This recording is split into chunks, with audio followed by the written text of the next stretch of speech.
And ఇప్పట్లో ఈ AI బాగా ఎక్కడ చూసినా మొత్తం అదే ఉంది. ఈ ఏఐని యూస్ చేసి డీప్ ఫేక్ వీడియోలు ఇట్స్ లైక్ నీకు ఇర్రెస్పెక్టివ్ లైక్ పెద్ద పెద్ద పొలిటీషియన్స్ని కావచ్చు, ఆఫీసర్స్ని కావచ్చు, ఎవరినైనా సరే లైక్ డీప్ ఫేక్ వీడియోలు ఎక్కువ అయిపోయాయి. ఇవి ఎంతవరకు ఇంపాక్ట్ చూపిస్తున్నాయి? చాలా వరకు ఉంటాయి సార్. ఫార్చునేట్లీ ఏంటంటే వచ్చిన డీప్ ఫేక్ వీడియోలన్నీ సెలబ్రిటీగా బయటకు వచ్చినాయి. ఎగ్జాక్ట్లీ, సెలబ్రిటీ కామన్ మ్యాన్ ఎవరు రాలా. అవును. బట్ కామన్ మ్యాన్ యావరేజ్గా రోజుకు ఒక 50 to 100 వీడియోస్ ఈజీగా ఉంటాయి రెడీగా ఎవడో ఒకటి దగ్గర. ఓకే. నాకు ఇక్కడ జరిగేది ఏంటంటే డీప్ ఫేక్ని మనం అవాయిడ్ చేయలేం, ఎందుకంటే క్రిమినల్ మెంటాలిటీ అలా రెడీ అయిపోయింది. ఇప్పుడు ఎవరు టార్గెట్ అవుతారు దీనికంటే మేజర్గా ఇప్పుడు కామన్ మ్యాన్ టార్గెట్ దానికి. వీడు ఏం చేస్తున్నాడు, ఆర్బీఐ నుంచి ఒక గవర్నర్ వీడియో వస్తుంది, it's a deep fake video. యాక్చువల్గా ఆర్బీఐ గవర్నర్ కానీ ఫైనాన్స్ మినిస్టర్ కానీ ఏ రోజు నోరు తెరిచి ఫ్రీగా ప్రతి ఇండియానికి మేము ₹1 ఇస్తామని ఎవరు చెప్పాడు. బట్ ఈ మధ్య మొత్తం అవే ఉన్నాయి.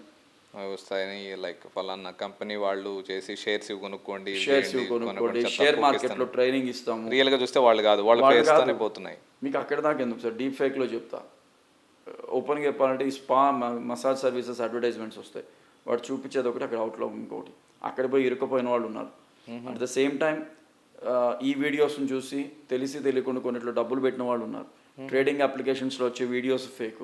ఈ రోజు ఒక ఏఐ వీడియో ఎంత క్లీన్గా ఉంటుందంటే నేను స్నానం చేసినా కూడా అంత క్లీన్గా ఉంటాను లేదో తెలియదు నా ఫేస్, అంత బ్యూటిఫుల్ నా పిక్చర్ ఏఐలో వస్తుంది.